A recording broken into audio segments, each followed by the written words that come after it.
Welcome back to the Fantasy Take TV podcast, episode 34. And it's the one just before the practice games start to begin. There's actually a couple that are going to be on stream over the next couple of days, which is good. So we'll get to those a little bit later. But just the agenda for today, we're going to quickly just go over our current structure and why, and sort of discuss where we think the value is. Talk about our current teams, maybe a couple of picks here and there, and then, create a bit of a watch list, as I know George loves to do, and especially JD, over who we're going to be watching closely in those games. If you haven't actually joined the Discord yet this preseason, we haven't really promoted as much we were thinking as of late, but there's plenty going on. A lot of members there nowadays. I think we sort of looked, it was over 300 or 400 active that have sort of, jumped in the last, I think they do it fortnightly or month or something. So it's, quite a few. And then obviously the website that we released in January, I think over 70 members we've got going strong, and we've recorded quite a few podcasts for that, a lot of articles. And JD's got his new toy, this spreadsheet that he's been setting up over the last week. So check that out. There's a little video on Twitter that he's running through it there. But had a bit of fun setting that up, JD. Yep, something like that. I mean, I haven't done any financial modeling or anything like that in about 10 years. It's been a while since I've had to do that stuff. So it was kind of nice to bust out the old VLOOKUP, some array formulas. Yep. Anyone that's still listening, good on you. You do that. But and George, your watch list is probably more than 5 players, but you came for some games to finally be on. 28 days, but who is counting? Getting very competitive in the Discord, I think. A lot more disagreements, which is fantastic. That's what we like to see. I think more unique than last year, maybe. And I'll tell you what, people are starting to log their receipts as well. That's going to come out mid-year. You can tell. Yeah, I already have about 20 screenshots of Wits haters. You're saving those. All right. Well, there's a couple of practice matches for tomorrow, right, George? Maybe just let the viewers know who they are, because I don't even know. I'll need to check on Port, but the Adelaide Crom, 4:30, I think it might be local time, so 5 o'clock for you Eastern folk. Is it AFC? I think Adelaide. Find that Adelaide Crows website. You can Google that. 5 p.m. for you guys. Get some Crom action going there. I'm devastated. Sam Berry's sick, apparently. So he didn't train today, and unless he gets well tomorrow, he's not going to play. Yeah. So have fun watching Laird get 50 touches. You already pegged him at 108 average, Sam Berry. So. Yes. So I'm just checking out the article from 3 hours ago. It says all AFL listed players apart from McPherson, Cook, and Seedsman will take part in the match. So I don't know. I reckon he might be out there. That's 3 hours ago. Okay. Van Berlo did an interview today and said he should be okay by the weekend on Sam Berry, but he's been sick today. So I guess it matters how he wakes up tomorrow. Yeah. We'll see. Hopefully his runny nose goes away. It's 4 weeks out from round 1 and we're already doing the wait and see on the very important players like Sam Berry. Yeah. Oh boy. All right. Let's quickly discuss what structures you've got at the moment, boys. So pull your team up, and we might just quickly run over what we think of each sort of line. And I think it's pretty obvious that at the moment, the defense, I think you'd all agree, is where most of the value is, George. I think back in 2018, I was a big fan, watching YouTube, and you started what was it, Zach Williams at D1 or something? Yes. Is it looking like that this year? I think Williams, Miller, Brody Smith. They were a total of 1.1 mil, I think. And then I had that was the year we got a few defender rookies. We got Tom Duday, spent who's in the VFL. Sam Murray, if you remember him. Oh, yeah. He got done for substances of illegal variety. And there was another one in there, GWS player. Finlayson was playing defense. So we had a really, really sick defender line. And I think that was the year that Hearn, Whitfield, and somebody else went 120 in the first. They all went 120 in the first half of the year, or first 10 rounds. And I was actually okay. I still finished, I think, 300 odd, by not having those guys. Where the value is, it's a pretty tough one. I think it's sort of sketch in defense, but there is your Caulfield, you go to Jinby. Constable's popped up, McKenna. So a lot of cheap guys that I think are a good shot for round one and that can have a good role and make money. So that's where I'm liking it at the moment. The mid prices, you got Yo there, but I'm not too sure on like your Hunter Clark and your Will Day. I'm seeing a little bit of them pop up. Not keen on those sort of players. And Jack Bowes is a watch. So yeah, we'll get into those players later who are on the watch list. But yeah, I think the looking at the value where it is, I think we kind of wanted to go cheap anyway because we don't think many of us wanted to pay 600k for many defenders. It looks like we have some alternative routes to go through, and I think that's the place to do it. But I guess you got to be careful with some of the rookies like your Wilmot and your Weddle. Are they sub risks? Can you have them on field? Probably not. So yeah, like the defense 200k or sub 200k guys at the moment. JD, where do you see the value at the moment? Yeah, I mean, I don't know if they're necessarily value, but it's definitely where we got the most mature age rookies or players or ones that look most likely to play round one at the moment. So I've loaded up on those types in defense and very thin in terms of top end. So I can get value elsewhere. In terms of the value players that could be premiums, it's probably still the midfield. There's a lot of guys that seem to be discounted there that are still kind of premium level. So Mitchell, Green, LDU, like even guys like Parrish and Steele and McRae are discounted compared to what they've been able to do in the past. So yeah, going down to those cheaper guys in the back so I can load up in the midfield. And then I also think a lot of the forward options we've been given, Rosie, Cogs, Butters, Dunkley, Taranto, all have pretty good cases for outperforming what they're priced at. So I want to try and pick up a few of those at the moment as well. So yeah, that's where I'm trying to find the value. Yeah, I tend to agree with that. Those forwards, they are underpriced, really, all of them. Yeah. But yeah, I think a lot of people are toying with the cheap defense this year. I've seen people, just the one. At least in our community, I must say I haven't seen it I haven't seen it outside here as much, but we're the trendsetters. Let's be real. I expect to see a lot of very light defenses in the coming weeks. Yeah. George loves a light defense. I like doing. Here's the thing. I do like having balanced lines across all lines because if I'm going, say, I'm going Titch Green M4, M5, and then like a cheap, maybe Merritt gets tagged a few times. He comes down to low 500s. It's going to make it hard to get him in because my defense needs help because it's a mess back there. It's very cheap, and you got your Yo and your Caulfield's coming with ACL, so you got a few durability issues there. So I think that's important, but I do like as well. I've done, one premium forwards. I've done one premium defenders in the past, and it's been okay. Those have netted me top 500 finishes, not quite at the top 10 range just yet. Hopefully this year, but it's always the next year. That's the way it goes. But yeah, I think balance is still good just because it gives you the flexibility of when players drop. You don't want to miss out on players because your lines are too stacked. I'll give you an example, right? Cameron last year became a really good option in the forward line. And if we're starting 4 or 5 forwards, maybe you upgrade to one early, like a Parker early, like what happened last year. And then Cameron comes around cheap and you can't put him in. Or Rosie gets discounted last year. You couldn't put him in because you're already loaded up. I think that's the only real problem you run into, where you just completely full on one line and then you can't end up getting the value guys throughout the year. Yeah. Or you're clearly missing the top guy. Like say you finish your midfield and you're missing Oliver and Laird, and I could get Merritt on the cheap, but it means I'm going to have to forego one of the top 2 or 3 players on the line. That's a pretty tough position to be in too. Yeah. It's interesting because it might depend on, how long do we hold like a Will Phillips? Like, do we need to hold him for is he going to keep making money? Do you cut him early to get one of these players in? Like a Merritt, for example, or a forward, we got a McLean. They're all forwards, I think. Oh, sorry, they're all mid forwards in the forward line. So that's something to consider. If you need to fit someone in, is Phillips one to cut? Because I think Ashcroft, it's going to be pretty hard to cut him early. Getting rid of him early, and everyone else has him, and he continues to pump out what we think will be 90, 85 to 95, that sort of range. I'm not sure I want to forgo that. So yeah, something to keep in mind. Yep. All right. Well, I guess we'll quickly maybe just discuss a bit more about our individual and current teams. I might ask you boys a couple of questions.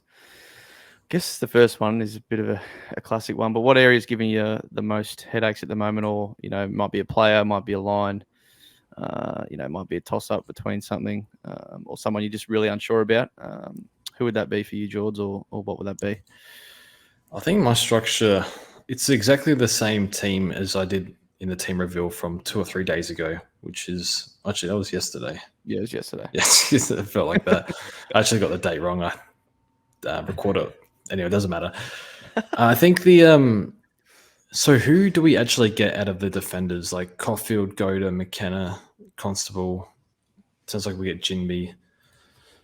Yeah, I'm struggling. Like, who do we pick from here? Do we pick them all? Do we pick some of them? Do we throw some in the midfield? So I'm not exactly too sure how we line up there. So I think that will kind of dictate what, how many defenders I have to run. I'd love to just run Ed Richards D1, to be honest, but I might be a little bit too risky. And as we said before, too heavy in other lines. It makes it hard to grab opportunities there. So that's giving me a bit of grief. Tom Green and Tom Mitchell. I think Green is settled in my side. We'll see how he goes in preseason, but we're hearing a lot of good things. And I'm not sure if I want to, it makes it hard to start both when I'm paying for Oliver and Laird. So do I start Green and Mitchell? Do I start one? So that's giving me a slight headache. And I guess the F5 position. So I think Dunkley, Cogs, Rosie, Taranto, McLean, they're pretty much locked. And who's that mid-pricer that can fit in? Could we go down to like a Philippou? Could we go up to whatever mid-price, so your Fife, your Miller, or that sort of range, or do you go down to like a Flanders? That's what my current player in that position is. So that's sort of a bit up in the air. Just depends on CBAs if he gets them and whatnot. So a few things to consider. I think Tom Mitchell's the one that's giving me the biggest headache. Okay. What about you, JD? Biggest concern? Sorry, what was the question? We've just been exposed to George's inner monologue. This is what the poor man has to deal with when he's trying to go to sleep at night. That's like pretty much the stream of consciousness. I could have asked him anything, and he would just go on. He would have gone into yeah. It was more like, what's your biggest concern or headache? Doesn't have to be a player. Could be a part of the team, a line, or 50-50 yeah. I mean, I would just straight off. I think the ruck is where I go to at the moment. That's a shame. You're sleeping well with wits. All right. So yeah, I've still got English Marshall in there at the moment. I had Cameron in there at one point. I don't really love either as options. Like Marshall's probably the one that hasn't really moved around too much. I just got to kind of hope English comes good at the moment. The good thing is, like, he, apart from wits, he's basically top price. So anyone else will be a downgrade and free up money. But really, no one else has put their hand up at the moment. And my approach is just, let's just wait and see what happens over these practice matches, the preseason games, see what falls out, and then pick someone based on there. But I'm also a little bit worried that it's a bit unpredictable about what coaches will do with this tactical sub. And so the prevailing theory is that most teams will probably pick 2 rucks and then sub one out tactically if they don't have an injury. And if that's the case, who's that going to affect? Is something that does weigh on my mind a little bit. Who's going to be impacted either positively or negatively by that? The only other thing that I'm still thinking about a lot but haven't really landed on is if any of those 500k defenders are going to be worth picking. Young, Dacos, Redmond. I've had periods in the preseason so far where I've liked and disliked all of them, but I feel like one of them is going to be the right pick. It's just whether or not you get them. Anyway, what are you weighing up at the moment? What's on your mind? Not to say ruck like you, because that's probably my answer as well. I think it's probably that mid-price. I've got Yo locked in. I've got actually Dom Sheed, and I know you guys aren't massive fans of him, but yeah, I think it's more that. Actually, George probably mentioned it in his monologue, but that F5, that F6, I think that's the position where I'm really like, I don't, obviously if a base rookie that has a decent role pops up, I might be able to field him there, but I think I'm going to have to go one of your 200k, like Oscar Allen. Do I want to field Ben King there every week? Do I want to pay a bit more for Flanders? Obviously, you've got to see what happens with him. I don't think I like the 300k guys, like your Millers and Fife, so I don't want to spend that much, but that's probably the position because you obviously don't want to bleed at F6, which is a common thing that some people sort of just pass by, but it can really hurt you and see, in some seasons where it's just not a real viable rookie to field, and you just have them parked there at F6 and you're bleeding, 30, 40 points every week. So I want to just lock that position up, and I'm really unsure on who to go at the moment. Hopefully the next couple of weeks opens that up.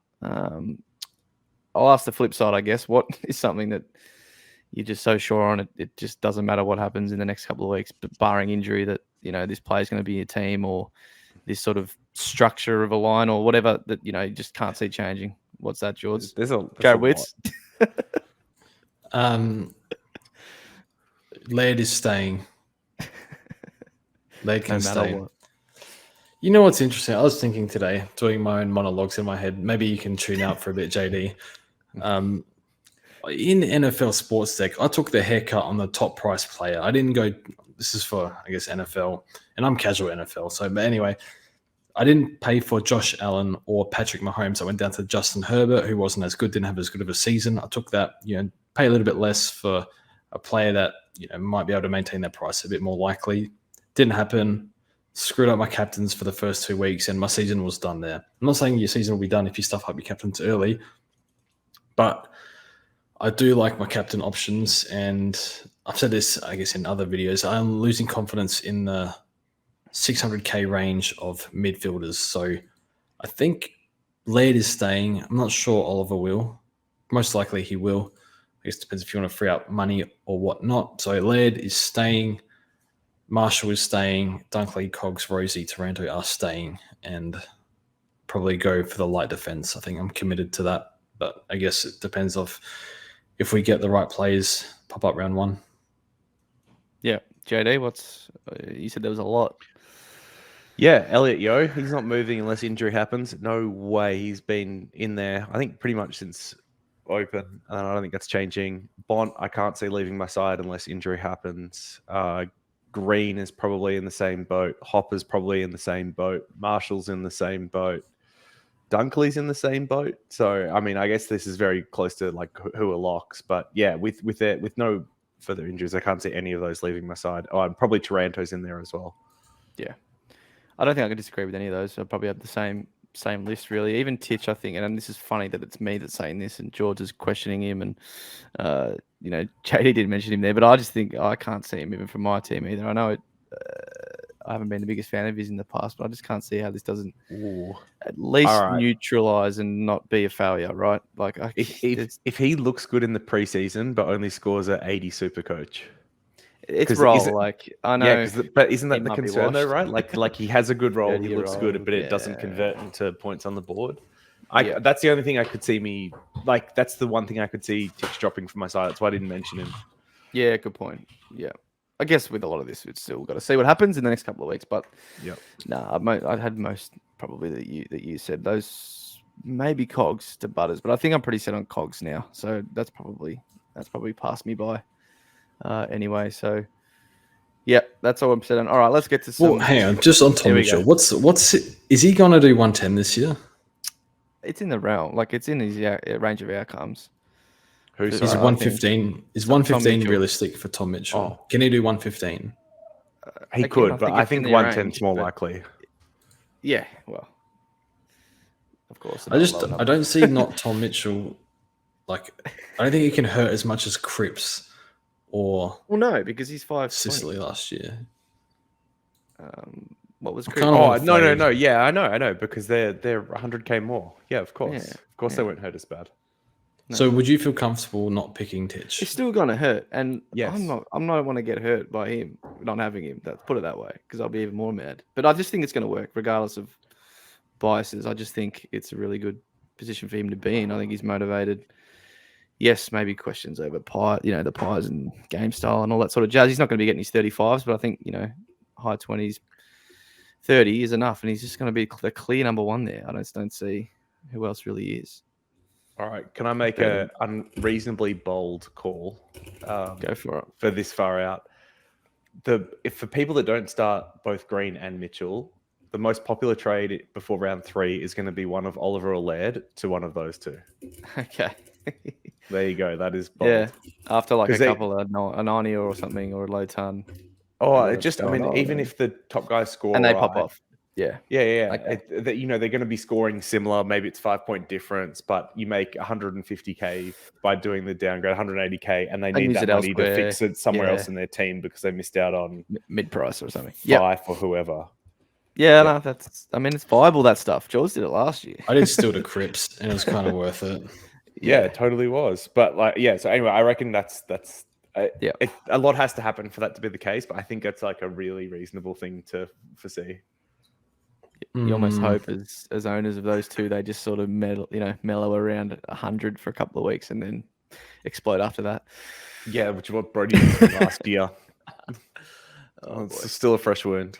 Yeah, we don't go there, JD. All right, this is a fun part for you two especially, but me as well. The preseason game, too long of a preseason. It's coming, and the games are actually here tomorrow. I didn't even know, but there's a couple of live streams. So 5 players we want. I think it's intra-clubs tomorrow. Intra-clubs tomorrow, sorry, but it's still footage. It's vision of footy, Jordan. That's I've been watching Fox Footy replays. That's how bad it is. You've been watching 80s 1997 prelim finals. They've had them on at my gym, but the only games they seem to be showing is St Kilda and North games. So there's no interest in watching them. It's like the weirdest selection of games. Recent ones, like like the last couple of years. Like it's not like grand final teams or anything like that. It's very not good. Strange. Yeah. All right. No shade to St Kilda or North, but it's not like it's Geelong or Melbourne or anything like that. Yeah. You're not tuning into a regular season game unless it's a good one. Top 5, George. What are your most keen to watch or need to watch for certain reasons, whether it's to pick them, not to pick them? Who do you need to monitor? Any team, or are we talking specifically Crom and Prom? No. We can do Crom. Okay. We can do just top 5 Crom? No. Yeah, all right. No. Top 5 from the entire league that will like shape our teams, sort of thing. Okay. I need an excuse to not pick one of these 600k defenders. So Hayden Young, I guess, kind of well documented now. They're saying he's going to take a massive step, and he's been taking kick-ins at training. Is that enough to be convinced that he's a good pick? I want to see how he goes in the preseason. I don't think you have to pick him, even if he does get that bounce and kick-ins. But I also don't want to pay 600k for defenders. It's making it hard when you're paying for Laird, Oliver, and Witts. You can't pick 600k defenders at this point. So hopefully Young is the one that I can pick. Also Nick Dacos. I know people are concerned about, is the role going to be good enough? Is he going to be sharing down back with Pendles? But man, he's so good in his first year, and he's put on 4 kilos. What's he going to do this year? Big preseason, seems to dominate every time he takes the field. Or you hear David King talk about his training standards. Like, he just trains out on another level, it seems. So he's one I'm definitely not writing off, and he's one where Dacos or Young, I think I'll go with one. It's just which one pops up. I think Redman, I guess if you're a Bombers fan, you might be looking at him. I just don't see it with the sharing down back, but I think he's in for a big year regardless. So those two are probably the 2 defenders that I'm watching. And then my last 3 are Jack Bowes. Don't know. I think people are pretty negative on him in the Discord, and probably rightly so, given his form the past few years. But he can score in the right role. Ed Richards needs to see kick-ins. How they structure up with Treloar and Daniel. And then the other one, I guess we just spoke about, is Tom Mitchell. So those are my top 5. But I think I'm most keen to probably watch Tom Mitchell. I kind of want an excuse not to pick him. I'm looking for one. I'd be very happy, man. You got yours, JD? I was just going to go off. I thought we were going to match up, or I thought we were going to like riff and maybe George would say one. I'd throw it. Yeah, let's do that. Okay, so yeah, let's do that now. Let's go Young and Dacos. Any opinions on them? Yeah, Young would have been probably one of the top ones on my list, and it's just for kick-ins. I want to see the kick-in. So even an intra-club where him and Ryan play on the other side is no good. We actually need to see him playing on the same side, and then seeing who kick-ins go to. So that might not be the intra-club. That might actually be at their match sim that we see that. So how many kick-ins do you need to see to say, yeah, I'll pick this guy? Let's pull up this very handy sheet that we happen to have over at fantasytaketv.com to have a quick look at Young's kick-ins from last year and see how many he had. So he averaged basically 1 a game. Nothing. Yeah, it's very few. It might actually, and then Luke Ryan averaged 5 a game, and he had multiple games where he took 10, 9, 7, 8, 6. So I want to see Hayden Young take a 50-50 split. I want to see him getting his average from 1 to 3 to 4 a game. Yep. And I think that's if you're looking, that's 3 extra kicks a game for Hayden Young. 10 to 15 points. Exactly. Something like that. Exactly. Plus natural Turn it development. over. That puts him into the 100 range. So, yeah, I want to see about that. About a 50-50 split with Ryan. Cool. Dacos? Dacos. Oh, I mean, yeah, we can see the role, but we've heard so much stuff that I don't even know if watching the role visually is going to help, because he's going to play a bit of everywhere. He's going to play midfield. He's going to play halfback. He's taking kick-ins. Like, all of this just to me sounds like he's going to play multiple spots based on where they need him or how things are going in the game. And that says probably avoid rather than play. If you told me he was just playing halfback again this year, I think I'd be interested, especially given the kick-ins we saw at the end of last year. But I'm not as interested as a pure midfielder, which is ironic. It's also a little bit disappointing, because I was hoping that he would be a defender this year and we could pick him up as a mid next year. But that's not going to be the case, I don't think. And then I was going to keep on the Freo theme actually after Young and say Fife is the other player that I want to watch. I mean, it seems like a foregone conclusion that he's not going to get much mid-time or enough CBAs. But I think if he's getting 40%, he's still a viable pick. And so that's what I'm monitoring for. Is he getting up there? Is he playing stoppages, or is he just a stay-at-home forward? Just quickly, the last time he played, he needed like 75, 80% CBAs to go around 110 to 115. That was the opening rounds of 2021. There's a few injury games in there, so I factored that in. So if he's going 40%, he's probably going low 90s. I think it's enough. Yeah, I'd have to consider if it looks like especially in the forward line for 310 or whatever he is. I think that's fine. He should get to 450 plus. Score well. We'll find out pretty quickly. He's a bit older. That's something to consider, but it is. I would love to get off Fife, and that is where my next theme is going to go, which is these fourth mids or half forwards turning mid, potentially turning mid. Mid-priced options. Yeah, there's about 4 in this range: Flanders, McDonald, Perkins, and there is another one that will come to mind as we keep talking. But I want to watch on all these guys. Juan Francis? No, Callahan, but he's a mid, not a forward. I mean, Francis is like a little bit interesting too, but there's a lot of these guys that look like they could get anywhere between 20% and 60% CBAs, depending on how things go over the rest of the preseason. And I'm somewhat interested in all of them to varying extents. But yeah, just seeing who of those get the role, who looks good. And I think the other thing as well is what teams look good, because you kind of, even if they're getting mid-time, if they're half forward in a poor team, it's an awful spot to be in. So yeah, I'm a little bit interested in all of those guys to see who actually takes it next step forward and looks like they could break out as a midfielder versus who continues to be more of a half forward and doesn't really have an impact, or only goes up 50K and ends up being a really annoying pick to own for the year. Yep. Could we throw in, okay, not younger, not in the same sort of bracket, but similar price, but Jack Siebel? Is there any interest in him moving down back? I have not put enough thought into this because I just don't want it to be a good pick. I'm waiting to see if he's actually best 22 or sounds like it, and then I'll research as to why he's gone past all the other halfbacks. Is Hall injured again? The Achilles issues, but I'm not sure. I'm not sure his status at the moment. What about McDonald? Did Luke McDonald get injured? No, he's been playing more accountable. Although not in training, but last year he played a bit more accountable. Yeah, see, I'm looking for reasons not to. I guess you have to keep an eye on him. But I think it's less likely than likely that he'll be a good pick. I agree with that.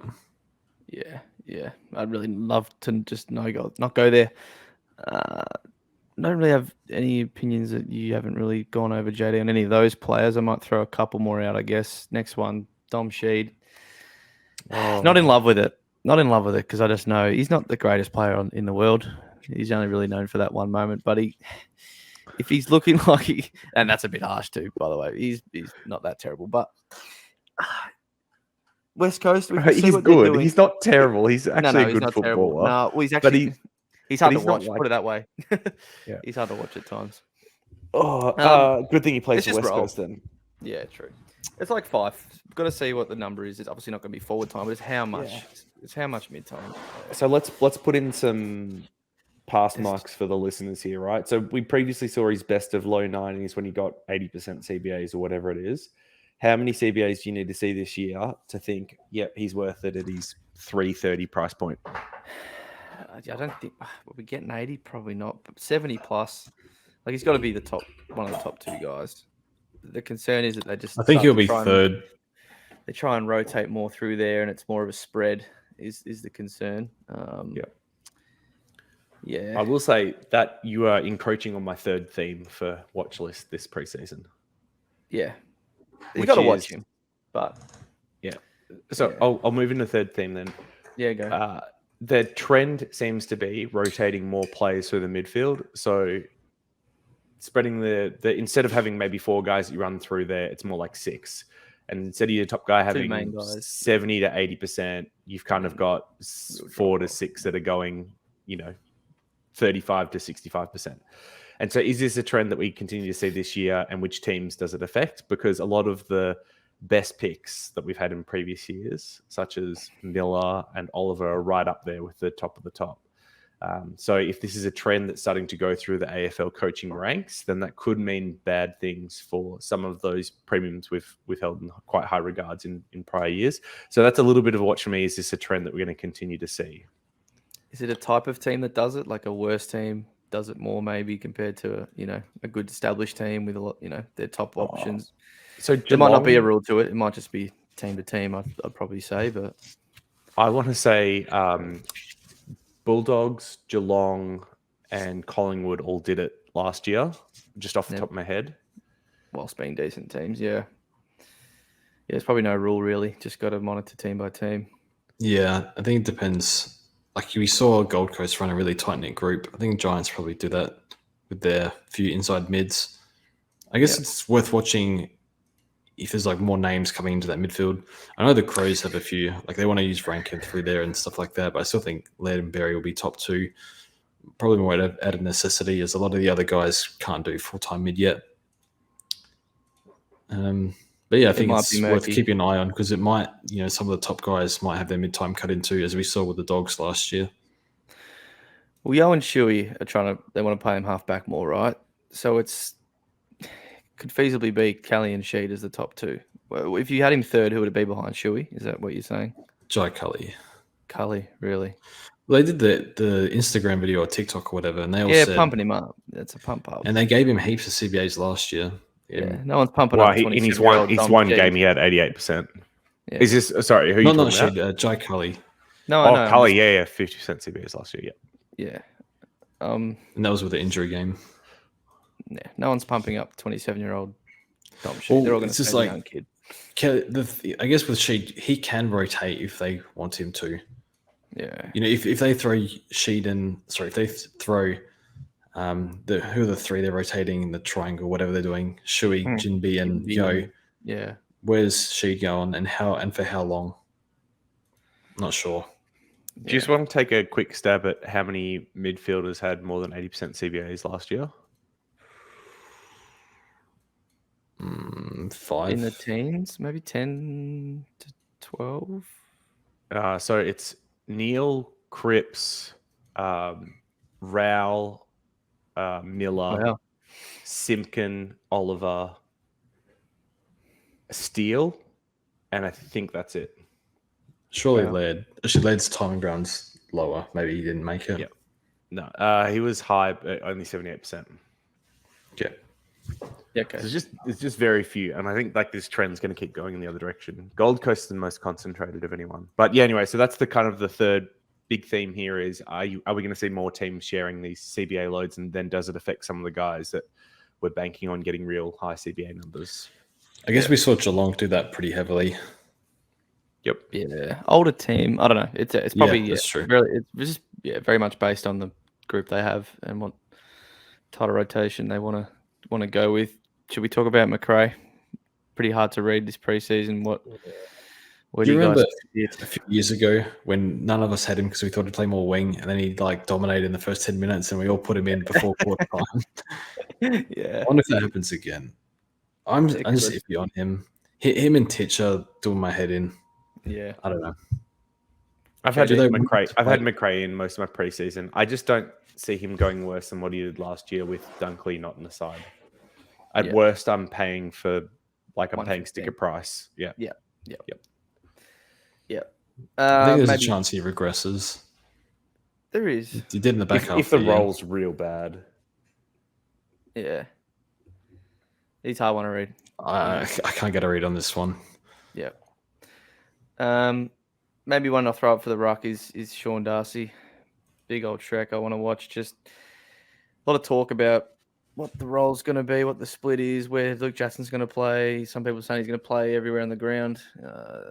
Seems like they've got 5 of him, but, is he going to play just forward and pinch hit? Is he going to play on the ball? Ruck Rover, I think, old Rhino Daniels over there in Perth said something like that is what he saw in one of the sort of intra clubs when they're on the same team. So it's interesting. And then, does he do the sort of, CBAs and stuff and centre bounces and roll back Sean Darcy because he can take a bit of an intercept mark, and then Jackson do the, forward 50 stuff. Who knows? But just want to see what it's like.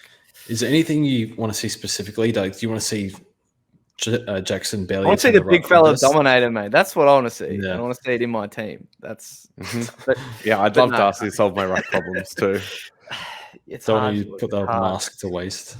I've almost been like one of the most sort of negative on him, but as everyone else has fallen over, it's sort of like, well, he's back into frame, I guess. But yeah, there's always the hanging cloud of his injury history, and I went through it last year. He subbed out twice, missed a week, held him through it all, and then people picked him up towards the back end. It was a funny old year, but fully fit, and if he has no niggles from here on out, I know apparently there's been a recent one, but... And if we see enough ruck time, it will be hard for me to swerve him, but I'm still with JD. Got English for now. But, yeah, I don't know. What do you want? What would you need to see, JD, if you want to go back to him? I was going to continue on the ruck theme, but I just quickly on track. I would have thought, like, Jackson's in there only as a relief, like it's 25 or 30% or less type thing. I think anything more than that, and you basically have to avoid. Darcy has had 80% plus basically up until now. So, yep. I was going to go on the ruck theme, continue on that, which is the Cameron Cox dynamic at Collingwood and what the split between those two looks like.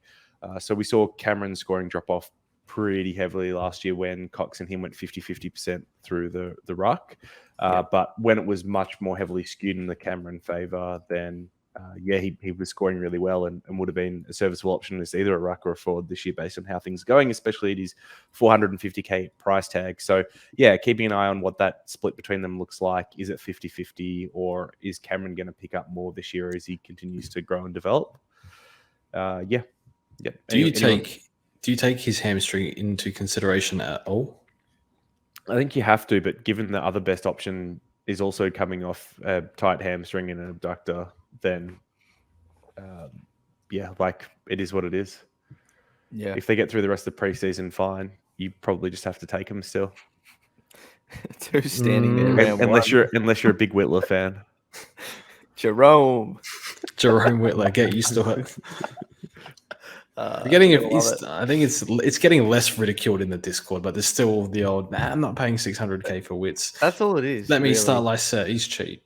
But yeah. Second part of it's that, like, even in your head, JD, as someone that had him last year, it's like, hell, his price started with the 3 last year. Now it starts with the 6. It's like, this can't be right. 380. Like, is it just something in the back of your head going, this is BS. I got him for half this last year almost. Yep. All right, so I think I've got one more spot, but I've really got 2 things I want to talk about. So maybe I'll quickly do the player one, and it's a deep cut, but I want to see what Asava Radigalia looks like in the preseason. So moved back into defense for the Cats and scored and played pretty well there at the back end of the year in the VFL system for them.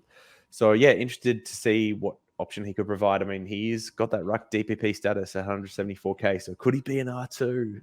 Probably not. Maybe more an R3 or a forward line option. But I'm pretty interested just to see how he looks in the preseason and whether or not he can get a spot there. Although I'm a little bit worried that with the key forward injuries, he may end up getting a game round 1 and then be out of the side by round 3 as things shuffle around.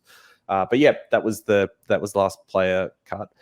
The part I was going to jump back to, just more broad overarching theme, which I think is an interesting discussion. And it's where the Jared Witts comes in. Last year, we saw a record number of players in this range, or at least it felt a record number, turn into not only great picks, but keepers. So Hewitt, Nearing Cripps, the top of their line. Sicily, Witts, Brody, Cogs. That's 7. Even Dacos you could throw in there. Yeah, Dacos, who could have been a keeper, although most people didn't really treat him like that. But effectively, there were 7 of these picks that were incredible value. Oh, and Neil as well, who was very heavily discounted. So there was 8 of these discounted picks that end up being keepers. And I guess the question is, do you see us getting that many of these this year? If not, are people trying to go too value heavy and it's gonna bite? We should be playing a little bit safer than what we did last year. We got this question in the members Q&A. Oh, you've already answered it. Oh, well, not to everyone on here, but go sign up to the members podcast over yeah, at FTTV.com to listen to right. Anna and George's in-depth end of the podcast. Nah, we'll talk about it. And sign your friends up as well. Pet memberships, they'll be going out soon. We came to the conclusion that that's just not going to happen ever again. That not to that extreme, but it has, for me anyway. It's opened my mind more to those type of players. I think is what it's done for me, which I think is only a good thing. But it's more fun to play with the value guys, is it not? Rather than just going guns and rookies. Like guns and rookies, kind of boring. It is very boring.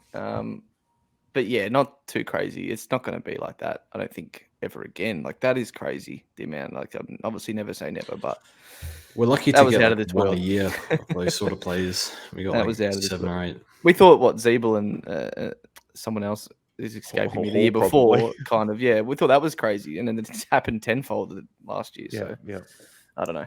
I don't think so, but yeah. I think you're looking for like role upside, like your Hayden Young. Richards is 1%, but you can kind of see a path for him potentially to get there. In terms of like your top 10 defenders. Other than that, like Dacos, I guess it's very hard. We're looking at guys that are probably only 10 points of upside, maybe a little bit more. Yeah, they're already almost 30. Yeah, like exactly. Sicily was 30. Crazy. Stewart 30 points upside and whatnot. So yeah, I'm not quite sure where. One could be Sam Flanders if something happens to one of the big 3 at Gold Coast. Mm-hmm. If he gets full-time mid-roll. Injuries, yeah, that makes sense. I guess we see that, like we saw, Darcy Cameron take the opportunity last year, but I guess that's something that could happen. Don't wish for injuries, of course, but you have to monitor that for fantasy purposes.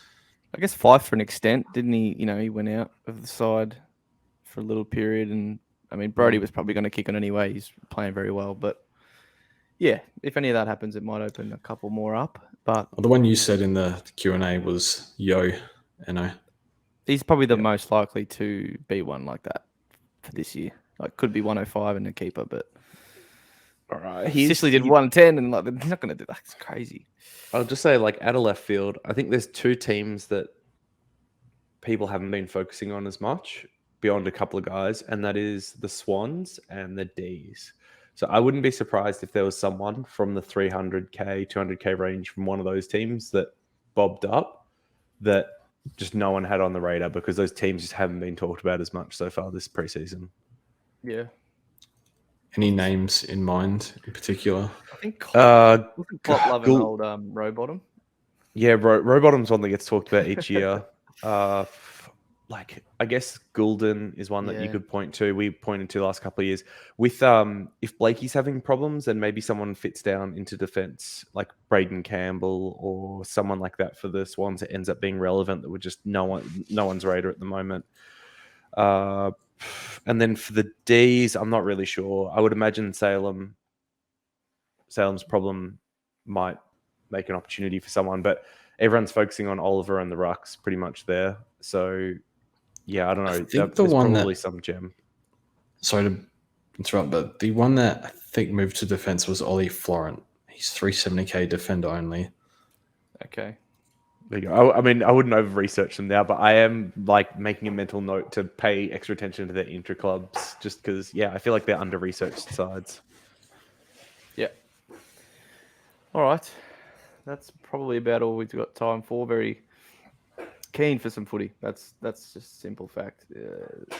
Been a big preseason. We've done a lot of content, obviously some extra content over at fantasytaketv.com. So make sure you head over. There's podcasts on every line. We're getting to, I believe, the Ruck still last. That's coming eventually. And then we've got, rankings. We update those as these games happen. Some articles, a few more of those as well. And I'll update the write-ups as well this weekend. Probably a close date, maybe on the leagues, George. What do you think for that as well? Because we do have to set those up. That's coming soon, eh? Yeah. I think a week. Towards the end of this month. Okay, a week. Yeah. Yeah, just don't want people to drop off in terms of just Discord. But if you want to be in a Supercoach league, head to the Discord. Head to the website. Set up some group chats. We'll get you in the Discord in the members section. So cool. Any final last in the words? VIP in the cut in the with George and it's just JD putting bomber stats in all day. No, it's Draper discussion on tap if you're into that. But I must say we have been pretty responsive. So people that are asking questions are getting answers, which we'll obviously try and keep up. But yeah, it's getting exciting, getting to the pointy end. Cool. All right. Thanks, fellas. We'll be back for another public podcast probably after maybe the first set of games. Discuss those. But it's getting close now. What is it, George? How many days to round one? 20, 28? Do you want hours or days? Okay. No, it's 27 days, 21 hours, 55 minutes, and 33 seconds. I guess that's on the Supercoach website, isn't it? No. Beautiful. Oh, no, he's got your own one. In my head. All right. Thanks for watching, guys. We'll see you on the next one. Cheers. Peace.